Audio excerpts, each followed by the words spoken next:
നമസ്കാരം. Marunadan Malayali chief editor Shajan സ്കറിയയ്ക്ക് അമേരിക്കയിൽ സ്നേഹാദരം. Malayali friends of Los Angeles meet and greet Shajan Scaria എന്ന പ്രോഗ്രാം സംഘടിപ്പിച്ചു. പരിപാടിയുടെ പ്ലാനിംഗ് കമ്മിറ്റി അംഗം ജോജി മണലയിൽ സദസ്സിന് സ്വാഗതം ആശംസിച്ചു. നിറഞ്ഞ സദസ്സിൽ നടന്ന പരിപാടിയിൽ ഷാജൻ സ്കറിയ മറുപടി പ്രഭാഷണവും നടത്തി. ദീർഘമായി നടത്തിയ പ്രസംഗത്തിന് ശേഷം അദ്ദേഹം സദസ്സുമായി ചോദ്യോത്തര വേളയിലും പങ്കെടുത്തു. അദ്ദേഹം നടത്തിയ പ്രസംഗം ഇപ്പോൾ കാണാം. പ്രസംഗത്തിന് ശേഷം നടന്ന ചോദ്യങ്ങളും ഉത്തരങ്ങളും നാളെ പ്രേക്ഷകർക്ക് വേണ്ടി അപ്ലോഡ് ചെയ്യുന്നതായിരിക്കും. ലോസ് ആഞ്ചലസിലെ പ്രിയപ്പെട്ട മലയാളി സുഹൃത്തുക്കളെ, എല്ലാവർക്കും എൻ്റെ വിനയം നിറഞ്ഞ നന്ദിയും ആദരവും ആദ്യമേ രേഖപ്പെടുത്തട്ടെ. വാസ്തവത്തിൽ ഹൂസ്റ്റണിലെ ഒരു പരിപാടിയിൽ പങ്കെടുക്കാൻ വേണ്ടി എത്തിയതാണ് ഞാൻ. അതുമാത്രമായിരുന്നു എൻ്റെ പരിപാടി. കഴിഞ്ഞ 2 വർഷമായി ഹൂസ്റ്റൺകാരനെ അങ്ങോട്ട് ക്ഷണിച്ചുകൊണ്ടിരിക്കുന്നു. സാങ്കേതികമായി എത്താൻ കഴിഞ്ഞില്ല. അതിന് നിങ്ങൾക്കൊക്കെ അറിയാം, എനിക്ക് ഒരുപാട് കേസുകളുണ്ട്. ഒരുപാട് കേസുകളിലെ പ്രതിയാണ് ഞാൻ. അതുകൊണ്ട് അത് പല കേസുകൾക്കും പല നിബന്ധനകളാണ്. ഇപ്പം ചില കേസുകൾക്ക് പോലീസ് സ്റ്റേഷൻ പോയി ഒപ്പിടണം ജാമ്യം കിട്ടുമ്പോൾ. കേസ് 2 തരത്തിലാണ്. ഒന്ന്, നമ്മുടെ മേലൊരു കേസ് ചുമത്തുക, അത് ജാമ്യമില്ലാത്ത വകുപ്പാക്കി ചാർജ് ചെയ്യുക, അങ്ങനെ നമ്മളെ പിടിച്ച് ജയിലിലടയ്ക്കുക. ജയിലിലടച്ചാൽ നിശബ്ദനാകും, സർക്കാരിനെയും വലിയ കളങ്കിതരായ കച്ചവടക്കാരെയൊക്കെ വിമർശിക്കുന്നത് അവസാനിക്കും. 2 തരത്തിൽ അവസാനിക്കും. ഒന്ന്, ജയിലിൽ കിടക്കുന്ന കാലയളവിൽ ചെയ്യില്ല, കഴിയുന്നതും ജയിൽവാസം വർദ്ധിപ്പിക്കാം. 2, ജയിലിൽ നിന്ന് ഇറങ്ങിയാലും ജയിലിലെ ഓർമ്മകൾ. അതായത് ഒരു വനിതാ യൂത്ത് കോൺഗ്രസ്സുകാരി എൻ്റെ ഒരു സുഹൃത്തുണ്ട്, വീണ എസ് നായർ എന്ന് പറയും. കഴിഞ്ഞ പ്രാവശ്യം വട്ടിയൂർക്കാവ് മത്സരിച്ചതാണ്. വീണ എൻ്റെ സുഹൃത്താണ്. വീണ സെക്രട്ടേറിയറ്റിന് മുമ്പിൽ പോയി അടുത്ത തവണ സീറ്റ് കിട്ടുമല്ലോ എന്ന് ഓർത്തുന്ന ഒരു സമരത്തിൽ പങ്കെടുത്തു. പക്ഷെ കിട്ടിയത് 15 ദിവസം ജയിലിലായിരുന്നു. അപ്പോൾ അത് കഴിഞ്ഞ് ജയിലിൽ നിന്ന് ഇറങ്ങിയിട്ട് ഓഫീസിൽ വന്ന് വീണയോട് ഞാൻ സംസാരിച്ചപ്പോൾ വീണ പറഞ്ഞു, ഈ ജയിൽവാസം എന്ന് പറയുന്നത് നമ്മൾ വിചാരിക്കുന്ന അത്ര എളുപ്പമുള്ള കാര്യമല്ല. ഒന്ന്, ഒരു സെല്ലിൽ, അമേരിക്കയിലൊക്കെ പോലെയല്ല, പൗരാവകാശമൊക്കെ കുറവ്. ഒരു സെല്ലിൽ 8-10 പേര് കാണും. ഈ 8-10 കാരും വിചാരണ തടവുകാരാണ്. എന്ന് വെച്ചാൽ ഒരു കുറ്റം ചുമത്തി അവരെ അറസ്റ്റ് ചെയ്യുന്നു. ചിലപ്പോൾ അവർ നിരപരാധികളാവാം, ചിലപ്പോൾ അവർ വലിയ ക്രിമിനലുകളാവാം. അപ്പോൾ അവരെല്ലാം ഒരുമിച്ചാണ് താമസം. നിലത്ത് ഈ പാവലിച്ചാണ് കിടക്കുന്നത്, തലയണയില്ല, ഫാൻ ഒരെണ്ണം കാണും, അത് വർക്ക് ചെയ്യത്തില്ല. വർക്ക് ചെയ്യുന്നുണ്ടെങ്കിൽ നടുക്കിരിക്കുന്ന ഏറ്റവും വലിയ ക്രിമിനലിനെ ആ ഫാൻ കാറ്റ് കിട്ടത്തുള്ളൂ, അല്ലാത്തവർക്ക് കിട്ടത്തില്ല. ഏറ്റവും ബുദ്ധിമുട്ട് ടോയ്ലറ്റ് പോക്കാൻ പോകും. ഇവർക്ക് എല്ലാവരും ഒരു ടോയ്ലറ്റാണുള്ളത്, പക്ഷേ ഈ ടോയ്ലറ്റ് വെള്ളം കാണത്തില്ല. എന്നോട് വീണ പറഞ്ഞ കഥയാണ് ഞാൻ പറയുന്നത്. അപ്പോൾ എന്ത് ചെയ്യണം, വേറെ ഒരിടത്തൊരു പൈപ്പിൽ പോയി വെള്ളം പിടിച്ചുകൊണ്ട് വരണം, പക്ഷെ കിഴുത്തുള്ള പാത്രമായിരിക്കും. ഏറ്റവും വലിയ സാഹസം അതാന്ന് പറഞ്ഞു. വെള്ളം തീരുന്നതിന് മുമ്പ് ഇതങ്ങോട്ട് ടോയ്ലറ്റിലേക്ക് ഓടുന്ന. അപ്പൊ ഇത്തരത്തിലുള്ള ഇത് തന്നെ എന്നോട് രാഹുൽ ഈശ്വർ പറഞ്ഞു. രാഹുൽ ഈശ്വർ വളരെ ജയിലിൽ നിരാഹാരം ഇരുന്നു, ഒരുപാട് കാര്യങ്ങൾ ചെയ്തു. പക്ഷെ 18 ദിവസം ജയിലിൽ കിടക്കേണ്ടി വന്നു. അയാൾ അഭിപ്രായം പറഞ്ഞതാണ്. രാഹുൽ എന്നോട് പറഞ്ഞു, ശരിയാണ്, വാർത്തയൊക്കെ വരുന്നുണ്ട്, പക്ഷെ നമ്മളിങ്ങനെ വികാരമൊക്കെ കൊണ്ട് വെളിയിലോട്ട് നോക്കുമ്പോൾ ഇങ്ങനെ ഈ അഴിയാണ് കാണുന്നത്. ഈ അഴിക്കപ്പുറം നമുക്ക് സ്വാതന്ത്ര്യമില്ല എന്നൊരു തിരിച്ചറിവ് മാനസികമായി തകർക്കും. ഒരുപക്ഷെ ജയിലിൽ അടയ്ക്കണമെന്ന് ഇവർ വാശി പിടിക്കുന്നത് മാനസികമായി തകർക്കുക എന്ന ലക്ഷ്യത്തിലാവും. ജയിലിലാവാതിരിക്കുക എന്നിടത്താണ് നമ്മുടെ വിജയം. അത് നമ്മുടെ കഴിവല്ല, ഒരു ഗെയിം പ്ലാനാണ്. ഒപ്പം ലോകമെമ്പാടുമുള്ള ഈ ലോസ് ആഞ്ചലസിൽ എന്നെ കാണാൻ ഇവിടെ കൂടിയിരിക്കുന്ന പ്രിയപ്പെട്ട എൻ്റെ സുഹൃത്തുക്കളായ നിങ്ങളടക്കം ലോകമെമ്പാടുമുള്ള മനുഷ്യരുടെ പ്രാർത്ഥന. ഇപ്പം ഞാൻ കണ്ട് സെലിയുടെ കുറേ കൂട്ടുകാരൻ യൂറോപ്പിൽ ടൂറിന് പോയ സമയത്ത് ഒരു കൂട്ടുകാരിയെ പരിചയപ്പെടുത്തിയ പേര് ഞാൻ മറന്നുപോയി കിട്ടുന്നു. ഈ നാക്കിൻ്റെ എന്തൊരു പുണ്യാളനോട് പ്രാർത്ഥിച്ചെന്ന് പറയും, നാക്ക് സംരക്ഷിക്കണേ. അപ്പം ഇതുകൊണ്ടാവാം ഇത് ഞാൻ പറഞ്ഞു, ഇത് ആദ്യ ഘട്ടം. ഇപ്പം സർക്കാർ ആഗ്രഹിക്കുന്നത് നമ്മളെ ജയിലിലടച്ച് നിശബ്ദനാക്കുക, ആത്മവീര്യം കെടുത്തി നമ്മുടെ വാക്കുകളുടെ വീര്യം കുറയ്ക്കുക എന്നതാണ്. അത് മാത്രമാണ്. അല്ലാതെ ഈ ചുമത്തിയിരിക്കുന്ന ഒരു കുറ്റകൃത്യത്തിലും ശിക്ഷിക്കാൻ കഴിയില്ല. അങ്ങനെ എൻ്റെ മേൽ ചുമത്തിയിരിക്കുന്ന കുറ്റകൃത്യങ്ങൾക്കൊക്കെ ശിക്ഷിക്കാനാണെങ്കിൽ എൻ്റെ ആയുസ് തികയില്ല. ഒരു കുറ്റകൃത്യത്തിന് എൻ്റെ മേൽ ചുമത്തിയിരിക്കുന്ന ഒരു കുറ്റകൃത്യത്തിൻ്റെ ശിക്ഷ ജീവപര്യന്തമാണ്. അപ്പൊ അതിന് മാത്രം ശിക്ഷിച്ചാൽ പിന്നെ എളുപ്പമാണ്. ഈ സൈബർ ടെററിസം എന്ന് വെച്ചാൽ സൈബർ ഇടത്തിലൂടെ ഞാൻ പോലീസിൻ്റെ ഡാറ്റ ചോർത്തിയെടുത്ത് ആ ഡാറ്റ ഞാൻ വലിയ യന്ത്രങ്ങളുടെ സഹായത്തോടുകൂടി പാകിസ്ഥാന് വിറ്റ് പണം സമ്പാദിച്ചത് എൻ്റെ പേരിലാണ്. അപ്പൊ ഇവരുദ്ദേശിക്കുന്നത്, ഇവർക്കറിയാം ഒരു സംഗതി, ഒരിക്കലും ഈ ഒരു കുറ്റകൃത്യത്തിലും നമ്മളെ ശിക്ഷിക്കാൻ കഴിയില്ല. പക്ഷേ കുറ്റകൃത്യം ചുമത്തി കോടതിയുടെ മുമ്പിൽ എത്തുമ്പോൾ കോടതിക്ക് ഒരു പ്രതിയെ കൊണ്ട് കോടതിയുടെ മുമ്പിൽ ഹാജരാക്കുമ്പോൾ അയാൾ കുറ്റം ചെയ്തോ ഇല്ലയോ എന്ന തെളിവുകൾ പരിശോധിക്കേണ്ട സമയമല്ല. അത് ട്രയലിലാണ്. ആകപ്പാടെ കോടതി നോക്കുന്നത് ഇവന്റെ മേൽ ചുമത്തിയിരിക്കുന്ന കുറ്റകൃത്യങ്ങൾ ഏതാണ്. അപ്പം സൈബർ ടെററിസം അടക്കമുള്ള കുറ്റകൃത്യങ്ങളാവും പൊതുവെ കോടതിക്ക് ജാമ്യം തരാൻ പറ്റില്ല. ഞാൻ പറഞ്ഞില്ല, രാഹുൽ മാങ്കുട്ടത്തിനെതിരെ ചുമത്തിയിരിക്കുന്ന കുറ്റം ബലാത്സംഗമായിരുന്നു. അപ്പൊ ആദ്യത്തെ 2 കേസിൽ അയാൾ ചെയ്തത് എന്താണ്? അയാൾ കേസിന്റെ വിശദാംശങ്ങൾ നേരത്തെ അറിഞ്ഞിട്ട് പിടികൊടുക്കാതെ മുങ്ങി. അപ്പോൾ എന്ത് സംഭവിക്കുന്നത്? മുൻകൂർ ജാമ്യം കൊടുക്കും. ഇത് തന്നെയാണ് ഞാൻ സ്ഥിരം ചെയ്തുകൊണ്ടിരിക്കുന്നത്. നമ്മുടെ മേൽ ഒരു കുറ്റകൃത്യം ചുമത്തി എന്ന വിവരം പോലീസ് തന്നെ നമ്മളെ അറിയിക്കും. കാരണം നമ്മൾ ഇത്രയൊക്കെ പറയുമ്പോഴും നമ്മുടെ നാട്ടിലെ എല്ലാ മനുഷ്യരിലും 90% ആൾക്കാരും നീതി നടപ്പിലാവണമെന്ന് ആഗ്രഹിക്കുന്നവരാണ്. സർക്കാർ ഉദ്യോഗസ്ഥരാണെങ്കിലും പോലീസുകാരാണെങ്കിലും രാഷ്ട്രീയക്കാരാണെങ്കിലും ഒക്കെ 90%ഉം നീതി നടപ്പിലാകണമെന്ന് ആഗ്രഹിക്കുന്നവരാണ്. പക്ഷെ നിർഭാഗ്യവശാൽ ഈ 10% വരുന്ന ന്യൂനപക്ഷമാണ് സമൂഹത്തെ നിയന്ത്രിക്കുന്നത്. സർക്കാർ ഉദ്യോഗസ്ഥന്മാരിൽ അഴിമതിക്കാരായ 10%, അല്ലെങ്കിൽ എല്ലാ മേഖലയിലും ഇപ്പം കച്ചവടക്കാരാണെങ്കിൽ ഭൂരിപക്ഷം പേരും മര്യാദയ്ക്ക് ബിസിനസ് ചെയ്ത് നികുതി അടച്ചു ജീവിക്കാൻ ആഗ്രഹിക്കുന്നവരാണ്. ഈ 10% വരുന്ന ന്യൂനപക്ഷത്തിന്റെ സ്വാധീനത്തിൽ മറ്റുള്ളവർ നിശബ്ദരായി പോകും.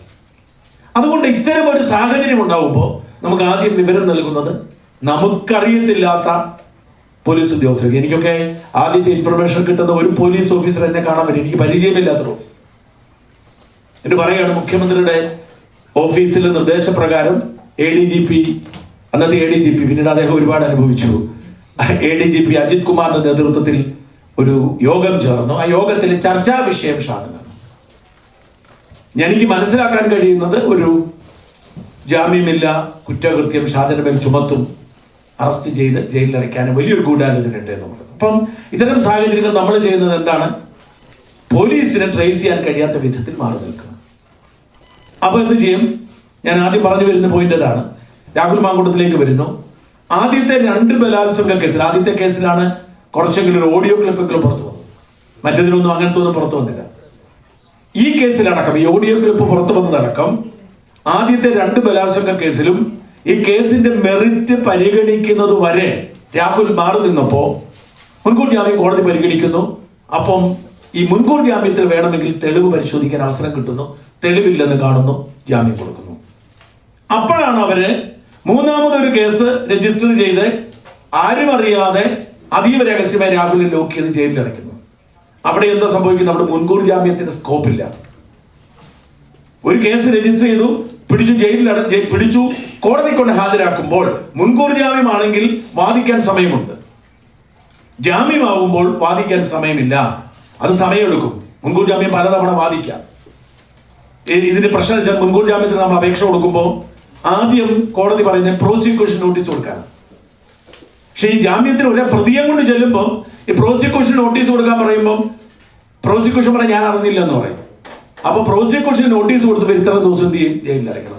മിനിമം ദിവസം ജയിലിലേക്ക് വിടുന്നത് 14 ദിവസം. അപ്പൊ ജയിലിലായി കഴിഞ്ഞാൽ പിന്നെ സ്ഥിതി മാറി. അങ്ങനെയാണ്.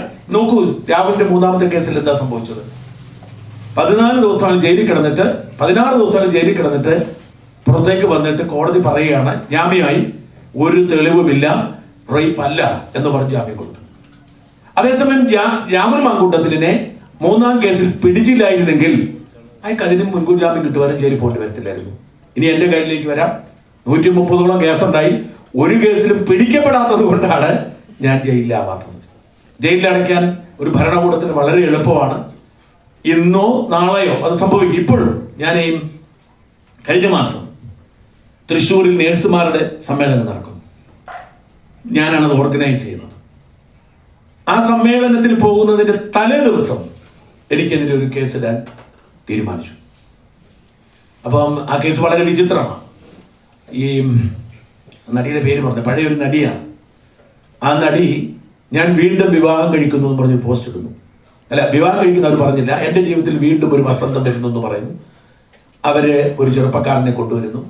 അപ്പോൾ സ്വാഭാവികമായിട്ട് മനോരമ അടക്കമുള്ള എല്ലാ പത്രങ്ങളിലും ഈ ചെറുപ്പക്കാരൻ ഇവരുടെ കല്യാണം കഴിഞ്ഞ്, ഇവർ 4 കല്യാണം കഴിഞ്ഞിട്ട് പോയത്, 5ാമത്തെ കല്യാണം, അത്തരം വാർത്ത വരുന്നു.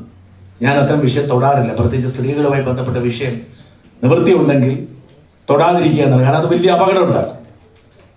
പക്ഷെ മറുനാടൻ ഓൺലൈൻ പോർട്ടലിൽ എല്ലാ പത്രങ്ങളിലും വന്ന പോലെ വാർത്ത വന്നു. എല്ലാം മനോരമയെ വന്നു. മനോരമയാണ് ഏറ്റവും ആദ്യം കൊടുത്തത്. വാർത്ത വന്നതെന്താ, ഒരുപക്ഷെ ഇവര് ഈ കാണിച്ചിരിക്കുന്ന 5ാമത്തെ വിവാഹമായിരിക്കാം. അവർ കേസ് കൊടുത്തു. പോലീസ് എന്നെ പ്രതിയാക്കി. ഞാൻ ഈ വാർത്ത പോലെ ഈ നടിയുടെ പേര് ഞാൻ ആദ്യമായിട്ട് കേസായി കഴിഞ്ഞപ്പോഴാണ് അറിയുന്നത്. എനിക്കറിയത്തില്ല, ഈ സംഭവം ഞാൻ അറിഞ്ഞില്ല. ഇവർ വളരെ കൃത്യമായി പ്ലാൻ ചെയ്തു. പിറ്റേ ദിവസം നേഴ്സുമാരുടെ സമ്മേളനമാണ്. നേഴ്സുമാരുടെ സമ്മേളനത്തിൽ ഞാൻ പങ്കെടുക്കരുത്, അതിനുവേണ്ടി എന്നെ പ്രതി ചേർക്കാൻ ഈ വാർത്ത കൊടുത്ത 32 മാധ്യമ സ്ഥാപനങ്ങളെ, മനോരമയൊന്നും ഇല്ല, മനോരമ ഏഷ്യാനെറ്റ് ഒന്നുമില്ല, അവരൊന്നും ഒരു പേടി അവർക്ക്, 32 പേരെ പ്രതിയാക്കിക്കൊണ്ട് കേസെടുക്കാൻ തീരുമാനമാവുന്നു. അപ്പോൾ തന്നെ എനിക്ക് ഇൻഫർമേഷൻ കിട്ടുന്നു. ഈ കേസ് രജിസ്റ്റർ ചെയ്യാൻ ഉത്തരവാദിത്തപ്പെട്ട ഒരു പോലീസ് ഓഫീസറുടെ അടുത്തേക്ക് ഞാൻ ഒരാളെ പറഞ്ഞയക്കുന്നു. ഇതൊക്കെ ഈ ഗെയിം പ്ലാനാണ് കേട്ടോ, ഞാൻ നേരത്തെ പറഞ്ഞ മതി. ഈ പറഞ്ഞയക്കുന്നതിനെ സ്വാധീനിക്കാനൊന്നും അല്ല. ഇയാൾ എൻ്റെ പേരിൽ കേസ് രജിസ്റ്റർ ചെയ്താൽ പിന്നെ സംഭവിക്കാൻ പോകുന്ന കാര്യങ്ങൾ എന്താണെന്ന് ഈ ഓഫീസറെ ബോധ്യപ്പെടുത്തുന്നു. ബോധ്യപ്പെട്ടതോടുകൂടി അദ്ദേഹത്തിന് ആകപ്പാടെ ആധിയാവുന്നു. അദ്ദേഹം എന്നെ രക്ഷിക്കാൻ വേണ്ടി 32 പേരിൽ 31 പേരെ ഒഴിവാക്കി. എന്നെ മാത്രം ഒഴിവാക്കിയ അയാളുടെ പണി തെറിക്കും. 31 പേരെ ഒഴിവാക്കി, ഒരാളെ മാത്രം, ആ ചേർത്തത് ഒരു സ്ത്രീ ആയതുകൊണ്ട് ആരും അറിഞ്ഞില്ല. ഒരു സ്ത്രീക്കെതിരെയാണ് കേസെടുത്തത്. അങ്ങനെയാണ് ഞാൻ പിറ്റേ ദിവസം തൃശ്ശൂർ പരിപാടിക്ക് പോകുന്നത്. ഇത് ഞാൻ പറഞ്ഞു വരുന്നത്, ഇതൊരു ഗെയിം പ്ലാനാണ്. ഈ ഗെയിം പ്ലാനിൽ എവിടെയെങ്കിലും ഒരു പക്ഷേ ജയിലിൽ പോകേണ്ട ഒരു ഘട്ടം ഉണ്ടാവാം. നിങ്ങൾ പ്രാർത്ഥിക്കുന്നത് കൊണ്ടാണ് അത് സംഭവിക്കാത്തത്. ഇനിയും എപ്പോഴെങ്കിലുമൊക്കെ നമ്മുടെ ഒരു കരുതലില്ലായ്മ, ഒരിക്കൽ നിങ്ങൾക്കറിയാവുന്നതാണല്ലോ, എൻ്റെ ഒരു അശ്രദ്ധ, വളരെ ശ്രദ്ധയോടെ നിൽക്കുന്ന അശ്രദ്ധയിലാണ് 2 ഇൻസിഡൻറ്റ് ഉണ്ടായത്. ഒന്ന് തൊടുപുഴയിൽ വെച്ചുണ്ടായ ഒരു ഇൻസിഡൻറ്റ് അശ്രദ്ധയിലുണ്ടായതാണ്. 2 എന്നെ വീട്ടിൽ നിന്ന് പോലീസ് പിടിച്ചുകൊണ്ട് പോകുന്നൊരു സംഭവമുണ്ട്. പക്ഷെ അവിടെയും ദൈവത്തിൻ്റെ ഇടപെടൽ ഉണ്ടാവുന്നു. നമ്മൾ ജയിലിൽ പോകാതെ രക്ഷപ്പെടുന്ന ഒരു സാഹചര്യം ഉണ്ടാകുന്നുണ്ട്. അപ്പം ഞാൻ പറഞ്ഞു വരുന്നത്, ഇത്തരം നിബന്ധനകൾ ഏറെ ഉള്ളത് കൊണ്ട്, ഞാൻ ആദ്യത്തെ പോയിന്റിൽ നിന്ന് നീണ്ടുപോയതാണ്. ഇത്തരം നിബന്ധനകൾ ഏറെ ഉള്ളത് കൊണ്ടാണ് എനിക്ക് 2023 ഹൂസ്റ്റണിൽ, ഞാൻ 2023 എൻ്റെ കേസ് പരമ്പര തുടങ്ങുന്നത് വരെ അവാർഡുകൾ വാങ്ങുമായിരുന്നില്ല, എനിക്ക് വേണ്ട എന്നുള്ളതായിരുന്നു. പക്ഷെ 2023 കേസ് പരമ്പര ആരംഭിച്ചു എനിക്ക് മനസ്സിലായി, കടലാസിലുള്ള അവാർഡാണെങ്കിൽ പോലും നമുക്കത് കേസ് മാനേജ് ചെയ്യുമ്പോൾ, കാരണം നമ്മൾ കോടതിയിൽ ചെന്നിട്ട് ആദ്യം നമ്മുടെ റെപ്യൂട്ടേഷൻ സ്ഥാപിക്കണം. ഞാൻ ഇന്നയാളാണ്, ഞാൻ ഇന്ന പഠിച്ചിട്ടുണ്ട്, എനിക്ക് ഇത്ര അവാർഡ് കിട്ടിയിട്ടുണ്ട്. വലിയ ക്രിമിനലുകളൊക്കെ അവാർഡിൻ്റെ ലിസ്റ്റ് കാണിക്കുമ്പോഴാണ് എനിക്ക് മനസ്സിലായി, കേട്ടാ ഈ അവാർഡിന് വലിയ ക്രിമിനൽ പശ്ചാത്തലമുള്ളവരാണ്, പക്ഷെ ഇവർക്കൊക്കെ ഒരുപാട് അവാർഡുകളുണ്ട്, കടലാസിലെ കാണത്തുള്ളൂ. അപ്പം ഞാൻ ഈ 2023 ഒളിവിൽ കഴിയുന്ന സമയത്ത് എനിക്ക് എൻ്റെതായ രീതിയിലുള്ള സമാന്തരമായ കമ്മ്യൂണിക്കേഷൻ സിസ്റ്റം ഒക്കെ ഉണ്ട്. അപ്പം നെറ്റിലൂടെ ഇതെല്ലാം വായിക്കുമ്പോഴാണ് ഈ ഹൂസ്റ്റണിലുള്ള ഒരു പ്രസന്റ് എന്ന് പറയുന്ന എനിക്ക് പരിചയമില്ലാത്ത ഒരാൾ ചങ്കും കരളും പറിച്ച് എനിക്ക് വേണ്ടി നിൽക്കുന്നു. അപ്പം എനിക്ക് വലിയ സ്നേഹം തോന്നി അദ്ദേഹത്തോട്.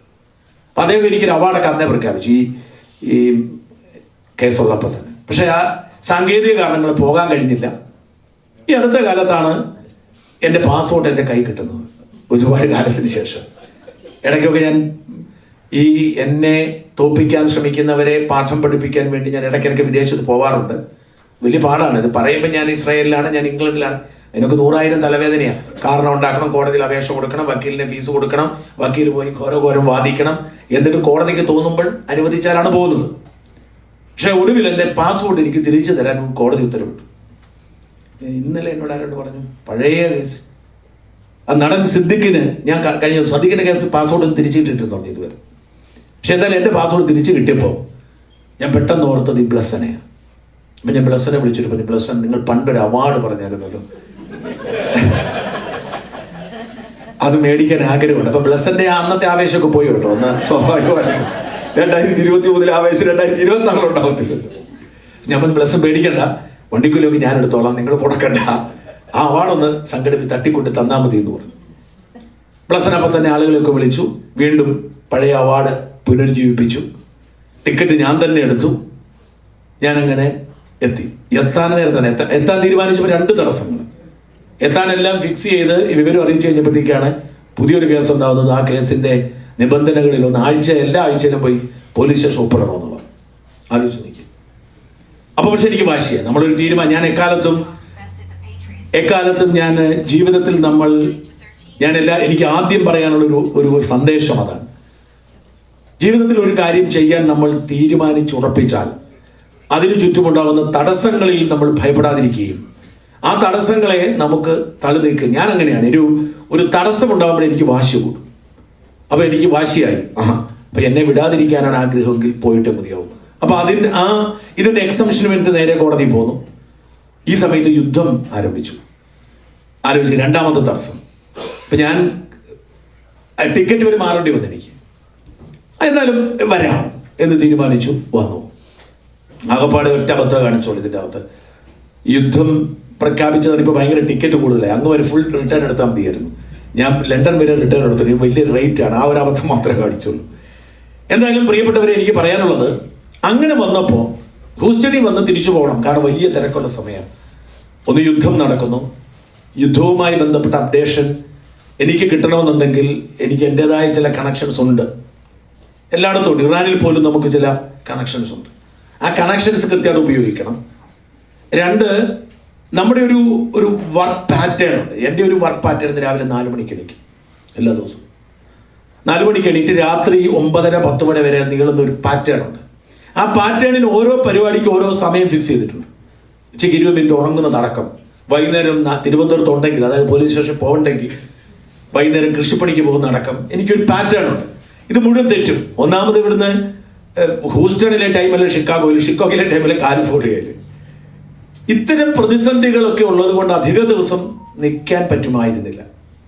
ഇപ്പം ഒരു വാശിക്ക് വേണ്ടി ഞാനിത് ഇവന് 4 ആഴ്ചയിൽ എല്ലാ ദിവസവും ഒപ്പിടണം എന്ന് പറഞ്ഞ് ഇവനെ പൂട്ടിയെന്ന് പറയുമ്പോൾ ഇത് അമേരിക്കയിലാണ് എന്ന് പറയുന്ന ഒരു ഓളം മാത്രം ലക്ഷ്യം വെച്ചാണ് ഞാൻ വന്നത്. സ്വാഭാവികമായും 10-20 വർഷമായിട്ട് പെങ്ങള് കാലിഫോർണിയയിലുണ്ട്. പെങ്ങളെ എന്ന് കണ്ടേക്കാം. ഞങ്ങൾ 7 മക്കളിൽ എനിക്ക് ഏറ്റവും അടുപ്പം, എല്ലാവരും എൻ്റെ സഹോദരങ്ങളാണെങ്കിൽ ഏറ്റവും അടുപ്പം എനിക്ക് എൻ്റെ തൊട്ടുമുഖത്ത്, എന്നേക്കാൾ 1.5 വയസ്സ് കൂടുതലേ ഉള്ളൂ സലീം. അപ്പം അവളുടെ അടുത്ത് വരാം. ഞാൻ ആകെ എല്ലാ ദിവസവും ഫോണിൽ വിളി സംസാരിക്കുന്ന ഒരാൾ അവൾ മാത്രം. അതിൻ്റെ ടൈം ഒരു പ്രധാന ഘടകം കേട്ടോ. കാരണം ഞാൻ ഓഫീസിലേക്ക് രാവിലെ ഏതാണ്ട് 6 മണി അടുപ്പിച്ചാണ് വരുന്നത്. ഈ സമയത്ത് ഇവക്ക് ജോലിയെല്ലാം കഴിഞ്ഞ് വീട്ടിലിരിക്കുന്ന സമയം, അത് വൈകുന്നേരമാണ്. അപ്പം അതുകൊണ്ടാണ്, അങ്ങനെയാണ് ഞാൻ ഇപ്പം നിങ്ങളുടെ മുമ്പിൽ എത്തപ്പെടുന്നത്. സത്യത്തിൽ അത് കഴിഞ്ഞപ്പോഴത്തേക്കും ഹൂസ്റ്റൺ വരുന്നു പറഞ്ഞപ്പോഴത്തേക്കും ഡാളസുകാർ വിളിക്കുന്നു. അപ്പോൾ പല തരത്തിൽ നിന്ന് പ്രഷർ ഉണ്ടാകുന്നു. എന്നാൽ പിന്നെ ഡാളസിൽ പോയേക്കാൻ നോക്കുന്നു, ഡാളസിൽ പോകുന്നു. ഇപ്പോൾ ഷിക്കാഗോക്കാർ വിളിക്കുന്നു, എന്നാൽ പിന്നെ ഷിക്കാഗോക്ക് പോകാൻ നോക്കുന്നു. ഈ വെളിയിൽ വന്ന പ്രോഗ്രാമുകൾക്ക് അപ്പുറത്ത് കുറേ ചെറിയ പ്രോഗ്രാംസ്, ഇപ്പം മേജർ പരിപാടി ഡാളസിലാണെങ്കിലും ഹൂസ്റ്റണിലാണെങ്കിലും ഷിക്കാഗോയിലാണെങ്കിലും 10-600 പേര് പങ്കെടുത്ത വലിയ 3 പരിപാടികൾ ഉണ്ടായിരുന്നു. അതിൽ 2 വീഡിയോ ദൃശ്യങ്ങളും മറ്റും പുറത്ത് വന്നിട്ടുണ്ട്. ഷിക്കാഗോയിലെ നിർഭാഗ്യവശാൽ അവർ വീഡിയോ റെക്കോർഡ് ചെയ്യാൻ ആളെ ഏൽപ്പിച്ചില്ല. എന്താണെന്ന് എനിക്കറിയത്തില്ല. എനിക്ക് തോന്നുന്നു ഷിക്കാഗോയിലെ പ്രോഗ്രാമായിരുന്നു ഏറ്റവും വലുത്. അവിടെയായിരുന്നു ഏറ്റവും നീണ്ട സംവാദം. പക്ഷേ വീഡിയോ അവർ റെക്കോർഡ് ചെയ്തെന്ന് തോന്നുന്നു. എന്നാൽ ഇതിനിടയിൽ ചില ഫാമിലി പ്രോഗ്രാംസ് ഉണ്ടായിരുന്നു. 50 പേരും 80 പേരും ഒക്കെയുള്ള വീടുകളിൽ ഇങ്ങനെ കുറേ പ്രോഗ്രാമിൽ പങ്കെടുത്താണ് വന്നത്. ഇവിടെ വരുമ്പോഴേ പെങ്ങൾ പറഞ്ഞിരുന്നു, നീ ഒരു വീക്കെൻഡ് ഇട്ട് വരണം, കാരണം ഇനി അഥവാ ആർക്കെങ്കിലും എന്തെങ്കിലും ഒരു പരിപാടി നടത്തണമെന്ന് പറയുകയാണെങ്കിൽ ഒന്ന് അറ്റൻഡ് ചെയ്യണമെന്ന് പറഞ്ഞു. ഞാൻ പറഞ്ഞു കുഴപ്പമില്ല. അപ്പം അങ്ങനെ 1-2 പരിപാടി പറഞ്ഞു. എനിക്കൊന്ന് സാൻ ഫ്രാൻസിസ്കോയിൽ ഒരു പ്രോഗ്രാം പറഞ്ഞു. പിന്നെ ഇവിടെ ഓം എന്ന് പറയുന്നൊരു ഹിന്ദു സംഘടന, എനിക്കൊന്ന് അതിൻ്റെ പ്രസാദ് ഇവിടെ വന്നിട്ടുണ്ട് തോന്നുന്നു. പ്രസാദ് വന്നിട്ടുണ്ട്, അതുകൊണ്ട് മുമ്പിലിരിപ്പുണ്ട്. പിന്നെ ഇവരുടെ തന്നെ മറ്റൊരു സംഘടന, ഒരു ഹിന്ദു ജൂഡ് അല്ലേ, ഒരു ഓർഗനൈസേഷൻ ഒക്കെ വിളിച്ചിരുന്നു. പക്ഷെ ഞാൻ ഈ കഴിഞ്ഞ കുറേ ദിവസങ്ങൾ എനിക്ക് ഉറങ്ങാൻ പോലും പറ്റാത്ത സാഹചര്യം. കാരണം ഞാൻ എൻ്റെ ഉത്തരവാദിത്വത്തെക്കുറിച്ച് വളരെയധികം ശ്രദ്ധാലുവായ മനുഷ്യനാണ്. എന്നെ ആളുകൾ ഇഷ്ടപ്പെടുന്നത്, എനിക്കിവിടെ ഒന്ന് സംസാരിക്കാൻ കഴിയുന്നത് ഞാൻ വാർത്തകൾ വിലയിരുത്തി ചെയ്യുന്നത് കൊണ്ടാണ്. അപ്പം ഞാൻ ഇതിൽ ആനന്ദതുന്തിലനായി നടന്ന, ഞാൻ ഈ വാർത്തകൾ ചെയ്യാതിരുന്ന ആളുകൾക്ക് എന്നോടുള്ള ഇഷ്ടം അങ്ങ് പോകും. ഈ വാർത്തയും ആയിട്ടുള്ള ബന്ധമാണ്. യഥാർത്ഥത്തിൽ വ്യക്തി എന്ന നിലയിലുള്ള ഇഷ്ടമല്ല എന്നോടുള്ളത്. വാർത്ത ധീരമായി, സത്യസന്ധമായി, ഫാക്ച്വലായി അവതരിപ്പിക്കുന്ന എന്നതുകൊണ്ട് തന്നെ എന്നോട് ഇഷ്ടമുള്ളത്. അപ്പം ഞാൻ ഈ ആനന്ദത്തിൽ കയറിപ്പോയ അത് നഷ്ടപ്പെടുന്നത് കൊണ്ട് ഇതിനിടയിൽ സമയം കണ്ടെത്തി ഞാൻ ഇത് ചെയ്യും. ഇപ്പം ഇന്നലെയൊക്കെ ഈ യാത്ര പുറപ്പെട്ടതിന് ശേഷം ഞാൻ സാധാരണ 6 വീഡിയോ ആണ് ഒരു ദിവസം ചെയ്യുന്നത്. പക്ഷേ ഈ ദിവസങ്ങൾ അത്രയും ചെയ്യാൻ പറ്റുമായിരുന്നു, അത്യാവശ്യം. പക്ഷേ ഇന്ന് 6 വീഡിയോ വന്നു. അത് ഇന്നലെ രാത്രി ഞങ്ങൾ യൂണിവേഴ്സൽ സ്റ്റുഡിയോ ഒക്കെ വന്ന് ഞാനൊരു 1 മണിക്കൂർ ഉറങ്ങിയിട്ട്, അപ്പം നാട്ടിലെ പകൽ സമയമാണല്ലോ, സമയത്ത് ഞാൻ പതിവ് പോലെ 6 വീഡിയോ ചെയ്തു. പകൽ സമയമായതുകൊണ്ട് കമ്മ്യൂണിക്കേഷൻ എളുപ്പം, ആരെയും വിളിക്കാം, സംസാരിക്കാം. ഇന്നും അങ്ങനെ ഇത് കഴിഞ്ഞ് ചെയ്യാൻ പറ്റുമെന്നാണ് പ്രതീക്ഷിക്കുന്നത്. ഞാൻ ദീർഘിപ്പിക്കുന്നില്ല, ഒരു കാര്യം മാത്രം പറയട്ടെ. നമ്മുടെയൊക്കെ ഡെസ്റ്റിനി, അതിലേക്കാണ് ഞാൻ വരുന്നത്. ഇപ്പം ഞാൻ അമേരിക്കയ്ക്ക് വരാൻ തീരുമാനിച്ചപ്പോഴും ഇങ്ങനെ നിങ്ങളെ കാണും എന്ന് പ്രതീക്ഷിച്ചിരുന്നില്ല. അങ്ങനൊരു പദ്ധതി അതിൽ ഉണ്ടായിരുന്നില്ല. പക്ഷെ ഞാനിവിടെ എത്തപ്പെട്ടു. ഇത് നമ്മുടെയൊക്കെ ജീവിതത്തിലെ ഏറ്റവും പ്രധാനപ്പെട്ട ഒരു ഘടകമാണ്. നമ്മളൊക്കെ പ്രകൃതിയുടെ നിയോഗം, ഈശ്വരൻ്റെ നിയോഗത്തിന് അടിമപ്പെട്ട് ജീവിക്കുന്നവർ. നമ്മളൊക്കെ ചെയ്യുന്ന പ്രവൃത്തികൾ അതിസ്വാഭാവികമായി നമ്മളെ കൊണ്ട് പ്രകൃതി അല്ലെങ്കിൽ ദൈവം ചെയ്യിപ്പിക്കുന്നതാണ്. അതെത്ര ഭംഗിയായി ചെയ്യുന്നു എന്നതാണ് നമ്മുടെ ജീവിതത്തിൻ്റെ സക്സസ്. നമുക്കൊന്നും ഒരു കാര്യവും മുൻകൂട്ടി ഒരു കാര്യവും 23 വർഷം മുമ്പ് ഞാൻ ഈ വിദേശത്ത് പോയി ജോലി ചെയ്ത് ജീവിക്കുന്നതിനെ കുറിച്ച് ആലോചിച്ചിട്ടേ ഇല്ല. വിദേശത്ത് പോകുമെന്നേ കരുതിയിട്ടില്ല ഞാൻ. എൻ്റെ ജീവിതം തികച്ചും വ്യത്യസ്തമായി. ഞങ്ങളുടെ 7 സഹോദരങ്ങളിൽ ഏറ്റവും വ്യത്യസ്തമായി ജീവിച്ചിരുന്ന ആളാണ് ഞാൻ എൻ്റെ ചെറുപ്പം മുതൽ ഖാദി ധരിച്ചിരുന്ന ആളാണ് ഞാൻ. നർമ്മദയിൽ മേധാ പട്കർക്കൊപ്പം പോയി ഈ ആദിവാസികൾക്കിടയിൽ ജോലി ചെയ്തിരുന്ന ആളാണ്. അരുന്ധതി റോയിക്കൊപ്പം റാലി ഫോർ വാലി എന്ന് പറഞ്ഞ് ജാഥ നടത്താൻ പോയിരുന്ന ആളാണ്. അത്തരമൊരു പശ്ചാത്തലമുള്ള ഞാൻ ഒരിക്കൽ പോലും വിദേശത്ത് പോകുന്നതോ വിമാനത്തിൽ കയറുന്നൊന്നും സ്വപ്നം കാണുകയോ ആഗ്രഹിക്കുകയോ ചെയ്തിരുന്നില്ല. പക്ഷേ ജീവിതം മാറ്റിമറിയപ്പെടുകയാണ്. 2003 ഞാനിപ്പോഴും ആലോചിക്കുന്നു. 2003 ഞാൻ ഇംഗ്ലണ്ട്, 2003 മുതൽ 2009 വരെ ഇംഗ്ലണ്ടിൽ ഞാൻ ജോലി ചെയ്തിരുന്നു. ഈ ജോലി ചെയ്തിരുന്ന കാലത്ത് വണ്ടി ഓടിച്ചു പോകുമ്പോൾ ഞാനിങ്ങനെ ആലോചിക്കും, ഇതൊരു ഭയങ്കര വിചിത്രമാണല്ലോ. കാരണം നാട്ടിൽ കൂടെ വണ്ടി ഓടിക്കാൻ എനിക്ക് മടിയായിരുന്നു. ഞാൻ ഇംഗ്ലണ്ടിൽ കൂടെ വണ്ടി ഓടിക്കും. അപ്പോൾ ഓർക്കുമ്പോൾ ഉണ്ടാകുന്ന ഒരു ഇതൊക്കെ ഞാൻ പറയുന്ന ഡെസ്റ്റിനിയാണ്. ഞാൻ തിരുവനന്തപുരം, ഇവിടെ അമേരിക്കയിലേക്ക് വരുമ്പോഴും സെലിൻ്റെ അടുത്ത് വരും എന്നല്ലാതെ ഇവിടെ ഈ കമ്മ്യൂണിറ്റിയിൽ ഞാൻ സംസാരിക്കുമെന്ന് കരുതിയിരുന്നില്ല. ഒരൊറ്റ പോയിന്റ് മാത്രമേ എനിക്ക് പറയാനുള്ളൂ. നമ്മുടെയൊക്കെ ഡെസ്റ്റിനി നമ്മൾ തിരിച്ചറിയുക. ആ ഡെസ്റ്റിനി, ആ പ്രകൃതിയുടെ നമ്മളോടുള്ള ആഹ്വാനം, ആ ചുമതല നിറവേറ്റുക. ഓരോരുത്തർക്കും, നിങ്ങൾ ജോലി ചെയ്യുന്നുണ്ട്, കുടുംബം നോക്കുന്നുണ്ട്, അത് നമുക്ക് സ്വാഭാവികമായി ചിന്തിക്കുക. ഈ ജോലിയും കുടുംബവും പോലും നമ്മൾ എത്രമാത്രം ആത്മാർത്ഥതയോടെ ചെയ്യുന്നുണ്ട് എന്നത് പ്രസക്തമായ ചോദ്യം.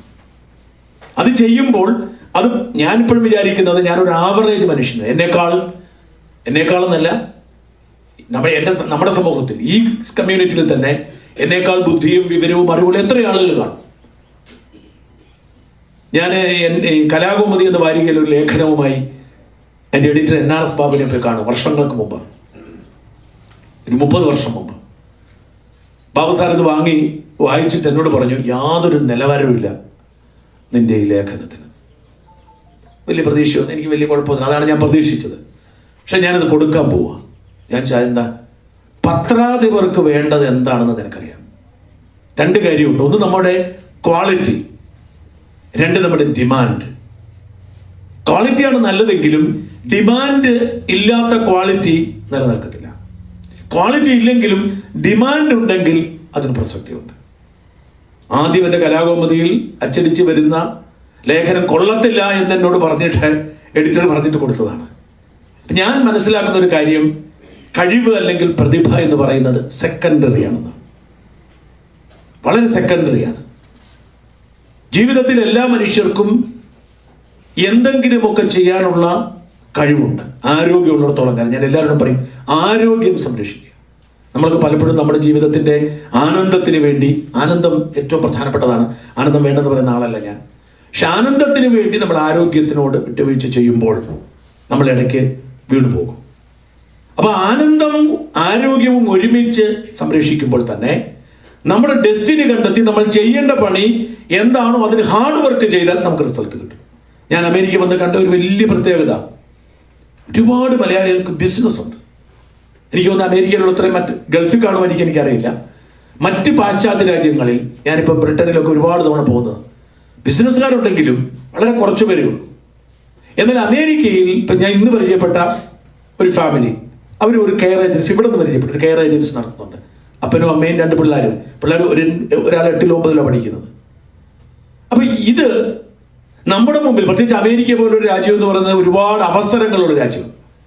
നമ്മുടെ മുമ്പിൽ തുറന്നു കിട്ടിയിരിക്കുന്ന അവസരങ്ങൾക്ക് നേരെ നമ്മൾ കണ്ണടച്ചു പോവാതെ അതിന് സാധ്യതകൾ ഉപയോഗിച്ചാൽ നമുക്ക് സക്സസ് ചെയ്യാം. ഇപ്പം ഞാൻ ഷിക്കാഗോയിൽ പരിചയപ്പെട്ട, ഞാനിത് ഒരു പ്രസംഗത്തിന് പറഞ്ഞു, ഷിക്കാഗോയിൽ ഞാൻ കുറേ സംരംഭകരെ കണ്ടു. ഒരു ഉഴവൂരുകാരൻ, കോട്ടയം ഉഴവൂരുകാരനൊരു ഫ്രാൻസിസ് അല്ല പേര്, സ്റ്റീഫൻ കിഴക്കേക്കുറ്റ് അറിയാൻ 74 ഗ്യാസ് സ്റ്റേഷൻ ഉള്ളത്. അദ്ദേഹം എന്നോട് പറഞ്ഞ പേര് അദ്ദേഹം എന്നോട് പറഞ്ഞിട്ടില്ല കണക്ക്, എൻ്റെ ഒരു ഞാൻ മനസ്സിലാക്കിയെടുത്തു, അദ്ദേഹത്തോട് പറഞ്ഞില്ല കേട്ടോ എത്ര ഞാൻ മനസ്സിലാക്കിയെടുത്തത് 74 ഗ്യാസ് സ്റ്റേഷൻ അദ്ദേഹത്തിനുണ്ട്. അദ്ദേഹത്തിൻ്റെ ചേട്ടൻ ഫ്രാൻസിസിന് ഗ്യാസ് സ്റ്റേഷനുണ്ട്, മകന് ഈ ഗെയിം സ്റ്റേഷനുകൾ 80 കണ്ടുണ്ട്. 10-30 വർഷം മുമ്പ് ഫയൽ ചെയ്ത് വന്നതാണ്, അമ്മ വന്നിട്ട് ഫയൽ ചെയ്ത് വന്നതാണ്. അദ്ദേഹത്തിൻ്റെ സഹോദരങ്ങൾക്കെല്ലാം ബിസിനസ്, ഞാൻ ഒരാളെ എടുത്ത് പറയല്ല. അപ്പൊ നമ്മുടെ മുമ്പിൽ കിട്ടുന്ന അവസരങ്ങൾ നമുക്ക് കഴിവില്ല എന്ന് പറഞ്ഞ് മാറി നിൽക്കാതെ ഉപയോഗിക്കുന്നിടത്താണ് നമ്മൾ സക്സസ് ആവുന്നത്. അത് ഏത് ജോലിയാണെങ്കിലും, ഇപ്പം ഭക്ഷണം ഉണ്ടാക്കുന്നു അല്ല, ഹൃദയം കൊണ്ടുണ്ടാക്കുന്നതും പേരിനുണ്ടാക്കുന്നതും രണ്ടാണ്. നമ്മൾ ഹൃദയം കൊണ്ടുണ്ടാക്കിയതിന് ടേസ്റ്റ് കൂടുതൽ, ഒരേ ഇൻഗ്രീഡിയൻസ് ആയിരിക്കും. അതിലൊരു സ്നേഹം കൂടി ഉണ്ടെങ്കിൽ, ഒരാൾക്കുണ്ടാക്കി കൊടുക്കുമ്പോൾ അയാളത് ആസ്വദിച്ച് കഴിക്കണം എന്ന് ആഗ്രഹിക്കുന്നുണ്ടെങ്കിൽ, അത് ആർക്കാണെങ്കിലും അതിൻ്റെ റിസൾട്ട് കൂടുതൽ കിട്ടും. അതുകൊണ്ടാണ് പ്രിയപ്പെട്ടവരെ, ഇത് എന്നെ സംബന്ധിച്ചിടത്തോളം ഇത് എൻ്റെ ഒരു കുടുംബത്തിലെ ഒരു സംഭാഷണമായിട്ടാണ് ഞാൻ കരുതുന്നത്. കാരണം എൻ്റെ സഹോദരി 20 കൊല്ലമായി ജീവിച്ചിരിക്കുന്ന ഒരു നാടാണ്. അപ്പൊ അവരുടെ സുഹൃത്തുക്കളാണ് നിങ്ങളെല്ലാവരും. അപ്പൊ ഞാൻ ഈ കുടുംബത്തിലേക്ക് വന്നൊരു ഫീലാണ് എനിക്കുള്ളത്, അല്ലാതെ ഒരു പൊതു പരിപാടിയിൽ പോയ ഫീൽ അല്ല. എന്നോട് പെങ്ങൾ പ്രത്യേകം പറഞ്ഞത്, എടാ പറ്റി പലയിടത്ത് പോയി അധികം ആളൊന്നും കാണത്തില്ല എന്ന് പറഞ്ഞിരുന്നു. ഞാൻ പറഞ്ഞു കുഴപ്പമില്ല, ഞാൻ ഈ പരിപാടി പങ്കെടുക്കാൻ വേണ്ടി വരുന്നല്ലോ. പൊതുവെ ഞാൻ പബ്ലിക് പരിപാടികളിൽ പങ്കെടുക്കാൻ വിമുഖതയുള്ള ആളാണ്. അതെനിക്ക് ഭയമുള്ളത് കൊണ്ടല്ല, നേരെ മറിച്ച് ഞാൻ രാവിലെ 4 മുതൽ രാത്രി 11 വരെയുള്ള അല്ലെങ്കിൽ 10 വരെയുള്ള എൻ്റെ ഈ പ്രക്രിയയിൽ നിന്ന് വേണം ഞാൻ അഡീഷണൽ സമയം കണ്ടെത്താൻ. അപ്പൊ നമുക്ക് അവിടെ ചെന്ന് വർത്താണെങ്കിൽ മാത്രം. ഞാൻ ഏറ്റവും ഒടുവിൽ പോയത് നഴ്സുമാരുടെ സ്ഥിരം, അതെൻ്റെ ഒരു ഏറിയാണ് പോയത്. അതിനു മുമ്പ് പ്രത്യക്ഷ രക്ഷാ ദൈവസഭ എന്ന് പറയുന്ന തിരുവല്ലക്കാരുണ്ടെങ്കിൽ അറിയാം, 20 പേര്. അവിടെ ഒരു സമുദായ സംഘടനയുണ്ട്, പ്രത്യക്ഷ രക്ഷാ ദൈവസഭ. അവർക്ക് എല്ലാ വർഷവും ഒരു പ്രത്യേക സമുദായമായി വരും. എല്ലാ വർഷവും ആ സമുദായത്തിലുള്ള ആളുകൾ ഒരുമിച്ച് ഒരാഴ്ച വലിയ ടെന്റ് കെട്ടിയിട്ട് താമസിക്കും. വലിയ ടെന്റുകളാണ് അവിടെ. അതിൽ ഒരു ടെന്റിൽ സ്റ്റേജ് ഉണ്ടാവും. പക്ഷെ ആ ടെന്റിന്റെ അകത്തും കസേരയില്ല. ആളുകൾ ഒരു ഫാമിലി ആയിട്ട് ഇങ്ങനെ ഇരിക്കുക. ഇവരവിടെ താമസിക്കുന്നു, പോകുന്നു, കഴിക്കുന്നു. ആ സമുദായത്തിന്റെ പ്രത്യേകതയാണ്. ഒരുപാട് ടെന്റുകൾ, എനിക്ക് തോന്നുന്നു ഒരു 10-15,000 പേര് കാണും. മണവലാറ്റിൽ പോയി അവര് പ്രാഥമിക കാര്യങ്ങൾ നിർവഹിച്ചും ഇവിടെ ജീവിക്കും, പ്രസംഗങ്ങളും. ഞാൻ അവിടെ പോയിരുന്നു ഏറ്റവും ഒടുവിൽ. അപ്പൊ അങ്ങനെ വലിയൊരു സമൂഹത്തെ സ്വാധീനിക്കാൻ കഴിയുന്ന ഇടങ്ങളിൽ മാത്രമാണ്. ഇപ്പം ക്ഷേത്രങ്ങളിൽ, വലിയ ക്ഷേത്രങ്ങളിലെ പ്രഭാഷണത്തിൽ വിളിച്ചാൽ ഞാൻ പോകാറുണ്ട്. വലുതല്ല, തിരുവനന്തപുരത്താണ് ആരെ വിളിച്ചാലും പോകാറുണ്ട്. അല്ലെങ്കിൽ ഞാൻ പ്രധാനപ്പെട്ട ക്ഷേത്രങ്ങളാണ് പോകാറുണ്ട്. പള്ളിക്കാർ വിളിക്കാറില്ല, ഇവിടെ പോകണമെന്ന് ആഗ്രഹമുണ്ട്, പക്ഷെ വിളിക്കാറില്ല. ഞാൻ പലപ്പോഴും പറയാറുണ്ട്, പക്ഷെ വിളിക്കാറില്ല. ഞാൻ പള്ളിയിലൊക്കെ കൃത്യമായിട്ട് പോകുന്നതാണ്, പക്ഷെ പരിപാടിക്ക് വിളിക്കാറില്ല. എന്താണെന്നറിയില്ല. കഴിഞ്ഞ നാളെ ഇവിടെ കുർബാനയുണ്ട്. അപ്പൊ ഞാൻ പെങ്ങളോട് പറഞ്ഞടി വേണം, ഞാൻ ലേഖനമായി. അവളോട് വേണ്ട, ആവശ്യമില്ലാത്ത ആവശ്യമില്ലാത്ത വള്ളിക്കെട്ടൊന്ന് പിടിക്കരുത്.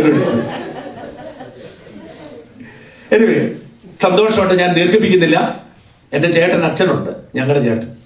എൻ്റെ പ്രസംഗമൊക്കെ, എൻ്റെ ഏറ്റവും വലിയ ഫീഡ്ബാക്ക് തരുന്ന ആളാണ്. ഈ പ്രസംഗമൊക്കെ പുള്ളി ഇതിൻ്റെ ഇടയിൽ കേൾക്കും. അതുകൊണ്ട് മേലാൽ ഇനി നീ പ്രസംഗിക്കാൻ പോകും, ദീർഘിപ്പിക്കുന്നില്ല എന്ന് വാക്ക് ഉപയോഗിക്കരുത്. അത് നീ ദീർഘിപ്പിക്കും. അതുകൊണ്ട്, കാരണം ഹൂസ്റ്റണില് ദീർഘിപ്പിക്കുന്നില്ല എന്ന് 4 തവണ പറഞ്ഞു, പക്ഷെ 1 മണിക്കൂർ 10 മിനിറ്റ് പ്രസംഗിച്ചു. അതുകൊണ്ട് ഞാൻ ദീർഘിപ്പിക്കുന്നില്ല എന്ന് പറഞ്ഞ് പെട്ടെന്ന് എനിക്ക് തോന്നലുണ്ട് അത് ചേട്ടൻ ചീത്ത വിളിക്കുമല്ലോ എന്ന്. അതുകൊണ്ട് ഞാൻ ദീർഘിപ്പിക്കുന്നില്ല, അവസാനിപ്പിക്കുന്നു. എല്ലാവരെയും കാണാൻ കഴിഞ്ഞൊരു സന്തോഷം. എന്ത് ചോദ്യവും എന്നോട് ചോദിക്കാം. ഞാൻ ആഗ്രഹിക്കുന്നത്, നിങ്ങൾക്ക് എന്നോടുള്ള സംശയം, ചില ആളുകൾക്കൊക്കെ ചോദിക്കും, നിങ്ങൾ BJP ആണോ? ചില ആളുകൾ ചോദിക്കും, ഈ ജാസ്മിൻ ഷായുടെ ഇടപാട് എന്താണ്, ഈ സഭയെ തകർക്കാൻ വേണ്ടിയിട്ട്. ഇങ്ങനെ ഒരുപാട് ചോദ്യങ്ങൾ പലരുടെയും മനസ്സിലുണ്ട് സോഷ്യൽ മീഡിയയിൽ. അതൊക്കെ ചോദിക്കാം, എനിക്ക് ഇൻസൾട്ടായി തോന്നത്തില്ല. ചോദിക്കുന്നവർ ദയവായി സാറെന്ന് മാത്രം അഭിസംബോധന ചെയ്യരുത്, ഷാജൻ എന്ന് വിളിക്കുക. നമ്മളൊക്കെ സമപ്രായക്കാരാണെന്നാണ് ഞാൻ വിശ്വസിക്കുന്നത്. ഷാജൻ എന്നാണ് ഈ സാറെന്ന് കേൾക്കുമ്പോൾ ഭയങ്കര അസ്വസ്ഥതയാണ്. ഞാൻ നിങ്ങളാരെയും പഠിപ്പിച്ചിട്ടില്ലാത്തതുകൊണ്ട്. അതുകൊണ്ട് ദയവായി ആർക്ക് വേണമെങ്കിലും നിങ്ങളുടെ മനസ്സിലുള്ള ഏതു ചോദ്യവും ചോദിക്കാം, ഞാൻ അതിന് ഉത്തരം പറയാം. ഒരു കാര്യത്തിൽ നന്ദി കൂടി പറഞ്ഞ് അവസാനിപ്പിക്കട്ടെ. ഇതിനു മുമ്പുള്ള എല്ലാ ചടങ്ങുകളിലും ആദ്യം കുറേ സ്തുതിഗീതങ്ങളുണ്ടായിരുന്നു, എന്നെ സ്തുതിക്കുന്ന ഗീതങ്ങളുണ്ടായിരുന്നു. അത് ഒഴിവാക്കിയതിന് പ്രത്യേകം നന്ദി. അത് കേട്ടിരിക്കുന്ന വലിയ പ്രയാസമാണ്. നമ്മളവിടെ ഇരിക്കുമ്പോൾ ഞാൻ ആ ആദ്യത്തെ പ്രസംഗത്തിൽ പറഞ്ഞു മരിച്ചു എന്നൊരു ഫീൽ ഉണ്ടാവും. നമ്മൾ മരണസമയത്തല്ലേ മറ്റുള്ളവർക്ക് നല്ലത് പറയാം, അല്ല ജീവിച്ചിരിക്കുമ്പോൾ ആരും നല്ലത് പറയാറുണ്ട്. Thank you.